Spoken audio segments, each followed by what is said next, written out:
Hello and welcome to this Astrante Connect YouTube video taking a look at how you become a counsellor. So this video is for those of you who've decided that yes, counselling is the right career for you, but you'd like a bit more information about the process of actually becoming a counsellor. What kinds of attributes do you require and how you go through the process of becoming a qualified counsellor.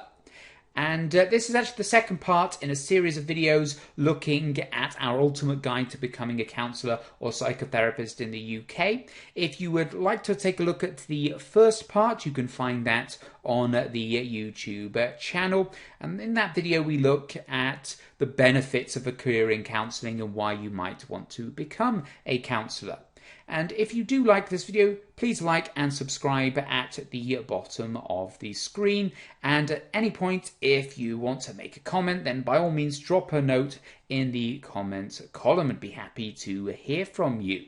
So let's take a look at what you need to become a counsellor. Now, of course, becoming a counsellor is ultimately about wanting to make a difference in people's lives, wanting to help people.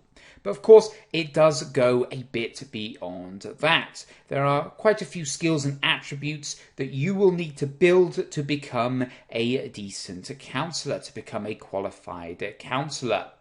And that's what we're going to look at now, taking a look at the various different attributes that the Cpcab framework, which was created by the major UK counselling bodies, are partnering together to try and standardise the skills and the competencies across the profession. So these are the things that you'll need to build on, these are things you'll need to work on, the skills you'll need to develop to become a qualified counsellor, to become a very competent, very good counsellor. So let's take a look at them. Now you can look at these in more detail on the Cpcab framework page, and we are going to be recording a video looking at those, but for the most part we have just summarized the 5 main competencies, and these are the ones we're going to take a look at now. So the first thing relates to a professional framework.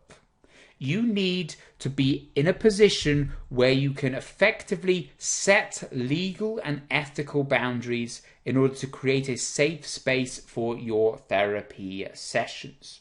You can't cross any of these legal and ethical boundaries as well. So, for example, you can't date the people that you are counselling. That is a huge ethical boundary breach. You must also set those ethical boundaries at the start of your sessions, making sure that there are certain things you won't talk about, certain areas you won't go into, etc. That's very, very important. You can't provide advice on things that you feel you are not prepared to provide advice on. That would be a breach of ethics. And also, you need to be able to maintain confidentiality. So think about the role of a counsellor. Think about what a counsellor actually does. People might be imparting on you really private, really sensitive information, things that they wouldn't even tell the closest people in their lives. They wouldn't tell their spouse, they wouldn't tell their friends, they wouldn't tell their family members. So when you are hearing these intimate memories, intimate secrets, etc., you can never disclose them unless there is a specific reason, but you will learn about that during your counselling training. We won't go into any detail on that now. So don't go down the pub after you've dealt with a counselling session and say, oh, you'll never guess what one of my clients said to me today. It was such a weird story, blah, blah, blah. Don't do anything like that. They are trusting you. Think about doctor-patient confidentiality. That's something everyone is aware of. There is a counsellor-patient, counsellor-client confidentiality agreement in place as well. So you must maintain that confidentiality at all times. You risk being struck off the register as a counsellor if you do not do that. So it's very, very important. And of course, think about it from the client's perspective, from an empathetical perspective as well. You wouldn't want anyone revealing that information, so don't reveal it yourself. Now, the next part of the core competencies is the ability to make assessments. the ability to assess the needs of your clients and what's the best course of action for them to take. So this could be things like really seeing if you're actually the right person to deal with them. If they say, well, my issues are to do with post-traumatic stress disorder and you're an expert in perhaps marriage counselling, you might say, well, to be honest, I am not the right person to deal with this. I would not give you the right help that you need. It's important as part of your own ethical obligation to be quite open with them about that and to not give them advice when you are not qualified to give it. So you may need to recommend that they seek help elsewhere. It's also important that you make sure the environment is safe for them, but also for you.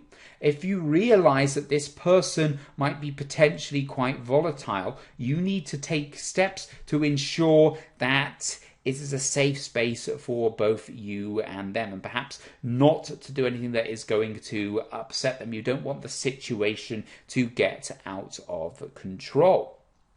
It's also part of your competencies to be able to understand what is actually troubling this client and make an assessment based on that and ask the right questions to reveal the information that is going to be cathartic for them to help them move forward. So being professional and being able to make an assessment of the needs of your clients are very important parts of becoming a counsellor. These are competencies you need to be an effective counsellor. Now on to the next three competencies. And the first of these is the therapeutic relationship, being able to communicate effectively with your client. Remember that with counselling, it is client-led, not therapist, not counsellor-led. You should be working at their pace and be able to communicate with them in a respectful, non-judgmental fashion. And one skill that is so crucial to being an effective counsellor is the ability to empathize. Now, all of these you'll learn on the various different courses that you'll take as you become qualified as a counsellor.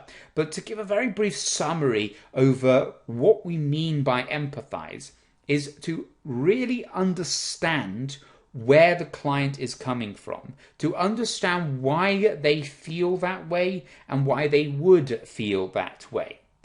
And one of the problems that people in general have is confusing empathy with sympathy, or vice versa. And the distinct difference between those two is sympathy is where you are putting yourself in their shoes. You're thinking about their situation as if it was you that was in that situation. Whereas empathy is where you are thinking about their situation from their perspective, where you're truly taking on their own thoughts, their feelings, etc.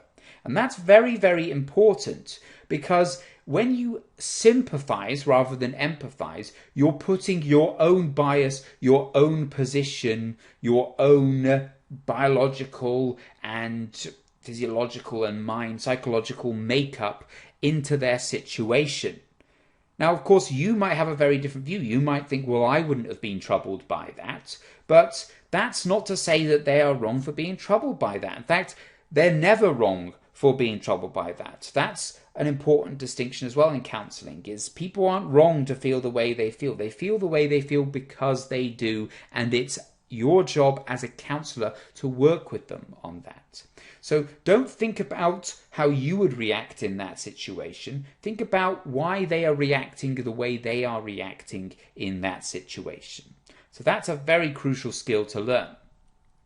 Knowledge and skills is also very important as well. Counselling and psychotherapy, compared with other professions, is less about the knowledge, is less about learning lots of theories than other professions. It's more about how you apply that information. But of course, you still need to learn those theories, learn those concepts to be able to put them into practice.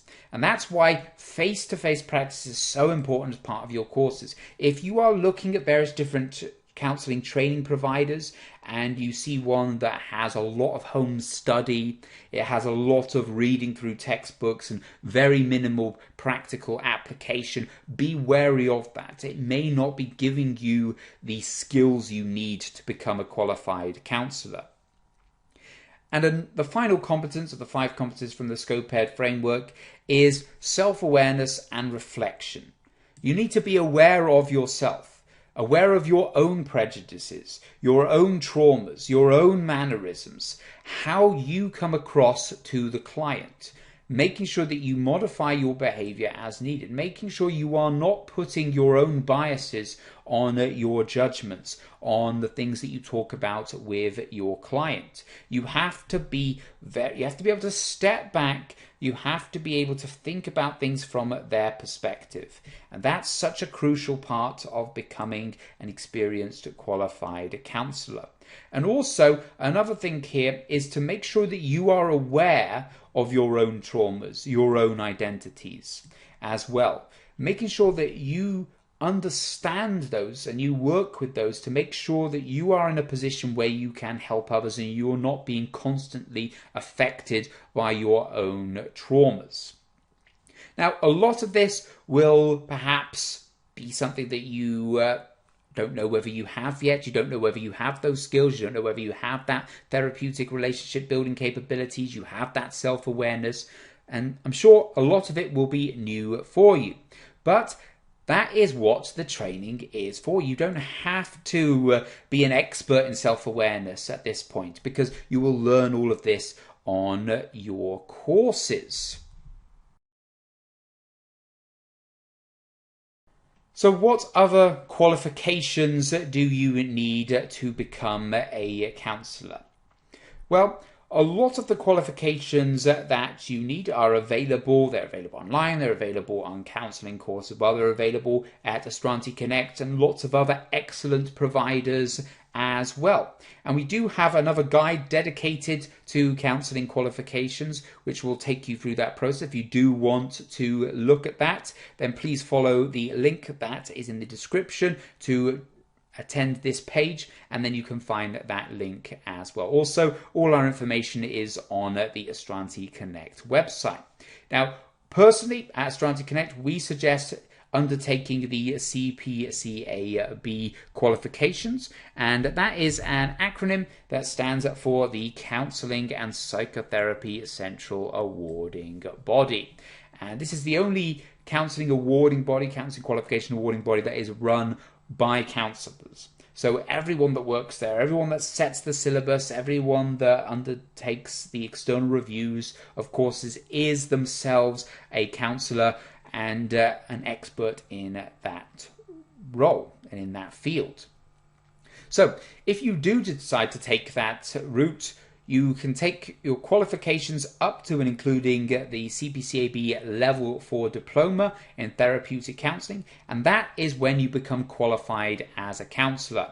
And that Level 4 is necessary to join a professional body like BACP, and to really become a qualified counsellor, to start getting clients, etc., you need to be a member of a membership professional body like BACP.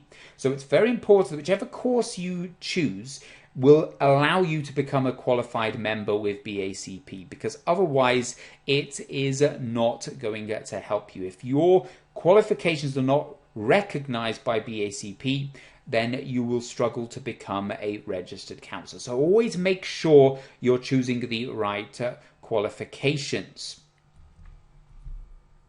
And also, if you want to become a psychotherapist, there are other qualifications that you need to undertake.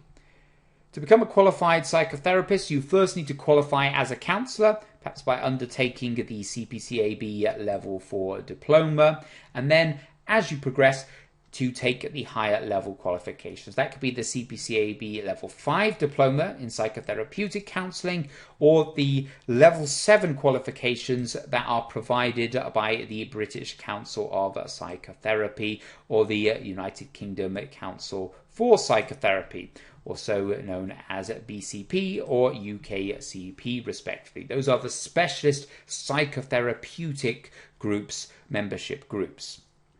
So thank you very much for watching this video. Hope you have found it useful. Hope you now have a better idea of the process, the various different steps you need to undertake to becoming a qualified counsellor, and then to take it further if you want to qualify as a psychotherapist. If you have enjoyed this video, please like and subscribe at the bottom of the screen, and feel free to drop me any comments if you have any further questions. So again, thank you for watching. Please join me for the next video where we'll be looking at how much it costs and how long it takes to become a qualified counsellor. So I hope to see you then.